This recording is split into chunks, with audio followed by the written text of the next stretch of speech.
Beaucoup de questions ont été posées sur les réseaux sociaux, cependant on n'a pas eu l'occasion de toutes les poser, donc je suis revenu vers toi avec quelques questions les plus intéressantes et quelques un peu décalées. Es-tu d'accord de répondre, Laurent? Seulement décalé. Très bien, on va commencer par la sérieuse alors. Alors, quel conseil donnerais-tu à quelqu'un pour démarrer son activité? Ah, ça, il y en a plein.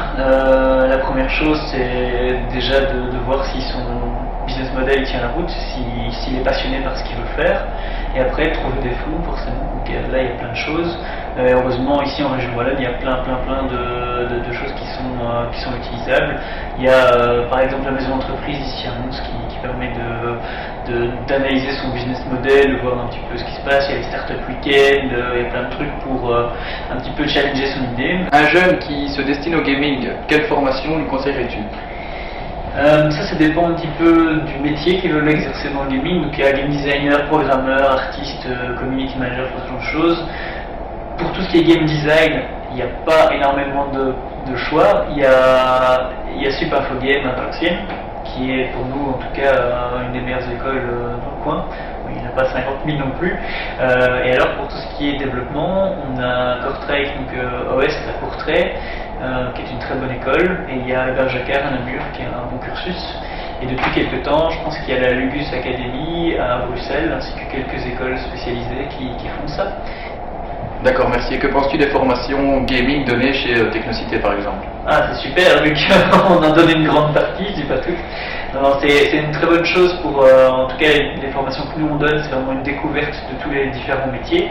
Donc ça permet de passer dans la programmation, dans le game design, dans la partie artistique, voir quelle est la partie dans laquelle on se sent le mieux, et aussi travailler sur un vrai projet. Donc à la fin, les gens travaillent sur un projet, et ça permet aussi de voir que c'est assez compliqué en fait de faire un jeu, et qu'en 1 ou 2 semaines, on n'arrive pas à faire grand chose. Donc c'est un bon reality check aussi, mais en tout cas, ça permet vraiment de faire un aperçu, de passer à travers tous ces métiers-là, et de voir un petit peu là où on s'en est. Est-ce que Fishing Cactus rêve d'une expatriation à l'américaine comme souvent dans le milieu?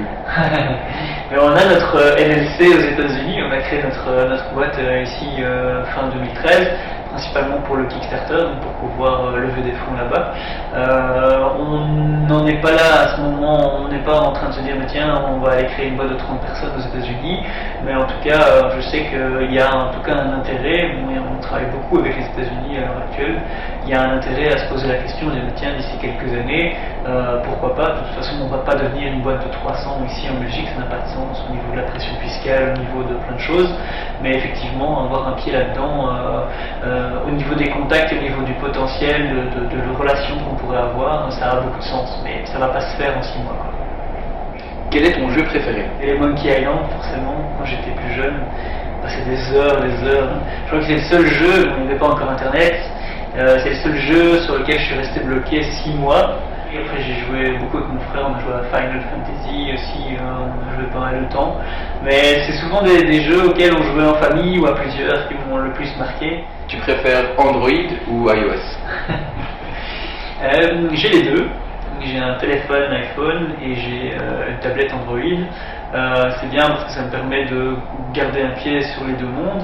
J'aime bien le côté ouvert d'Android, forcément, je chipote un petit peu aussi. J'aime bien aller prendre des trucs et un petit peu le transformer en mini-ordinateur. Sur iPhone, ce que j'aime bien, c'est le côté où on est plus proche de nos consommateurs, parce qu'on a beaucoup de joueurs sur iPhone aussi.